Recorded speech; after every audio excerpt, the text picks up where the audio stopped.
Hurricane Ian slammed into South Carolina on Friday, making landfall after a destructive and deadly march across the Florida peninsula, washing away houses and stranding thousands. Florida Emergency Director Kevin Guthrie. We have 12 unconfirmed fatalities. In Charlotte County, we have 8 unconfirmed fatalities. In Collier County, we have 1 confirmed fatality in Polk County. So that brings us up to 21 total. The hurricane came ashore on Florida's Gulf Coast on Wednesday as one of the most powerful storms ever to hit the U.S. mainland, transforming beach towns into disaster areas. 2 days later, the extent of the damage there is just now being realized. President Joe Biden, speaking at the White House Friday, said this hurricane would likely rank among the worst in U.S. history. We're just beginning to see the scale of that destruction. You have all seen seen on television, homes and property wiped out. It's going to take months, years to rebuild. Just under 2 million homes and businesses remained without power in Florida on Friday, according to tracking service poweroutage.us. So it's going to be loud and you're going to get a little cold in the water, but we're taking you right to a shelter, all right? And rescue efforts are underway. Florida Governor Ron DeSantis. Rescue personnel have gone to more than 3,000 homes in the hardest hit areas, going door to door to check on the occupants of those residences. There are over 1,000 dedicated rescue personnel who are going up and down the coastline. Meanwhile, Ian is expected to bring life-threatening flooding, storm surges, and winds to South Carolina, Georgia, and North Carolina. Officials in all 3 states warned residents to prepare for dangerous conditions.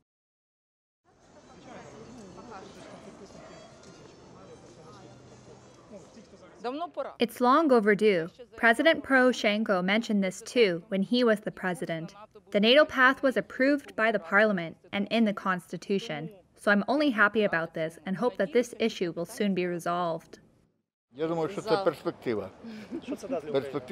think this is an opportunity for Ukraine in terms of weapons, defense, and it means hope in the future.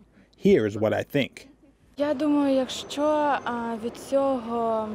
I think that if it means my family will be safe, my country will be safe, and I will be able to safely travel to my relatives in Zaporizhia region, and NATO will protect us this way, then yes. But I'm not sure what the consequences will be. The most important thing is not peace, but Ukraine's victory. Then I would be able to see my relatives.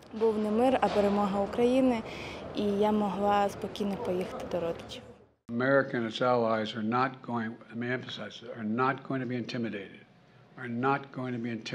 by Putin and his reckless words and threats. He's not going to scare us, and he doesn't, or intimidate us. Putin's actions are a sign he's struggling.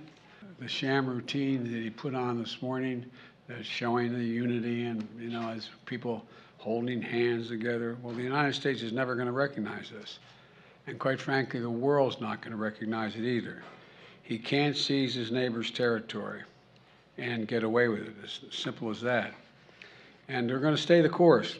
They're going to continue to provide military equipment so that Ukraine can defend itself and its territory and its freedom, including additional resources that the Congress is going to give me today of $13 billion more to help the Ukrainians defend themselves and fight back. And we're fully prepared to defend. I want to say this again.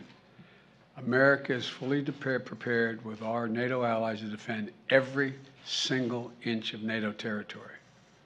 Every single inch. So, Mr. Putin, don't misunderstand what I'm saying. Every inch. The S&P 500 closed the books on its steepest September decline in over a decade on Friday, skidding across the finish line of a tumultuous quarter fraught with historically high inflation, rising interest rates, and recession fears. All three major indexes ended sharply lower, having reversed a brief rally early in the session.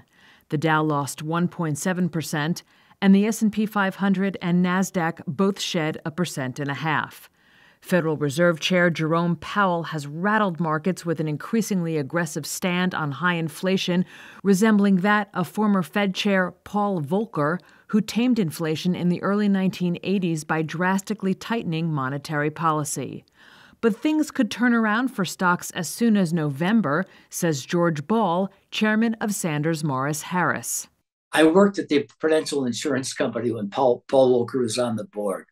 Paul told me while there that the way to kill inflation was like killing a snake. You needed to kill the snake and then cut the head off the snake and show it to everybody prominently so they understood that the snake was dead. That, I think, is what the Fed is doing now. They're showing the head of the dead snake to investors, to the public at large. Markets look ahead, and I think by generally 6 to 9 months, and by mid-November, that's probably a timing inflection point when I think stocks could become attractive again rather than being, as they are today, pulled down by negative sentiment just on a day-to-day trend basis. As for the individual movers, shares of cruise operator Carnival plunged more than 23%, while Nike, the world's largest sportswear company, dropped by nearly 13% after both cited inflation-related margin pressures. Apple, Microsoft, and Amazon were among stocks weighing the heaviest on the S&P, with the iPhone maker losing 3%.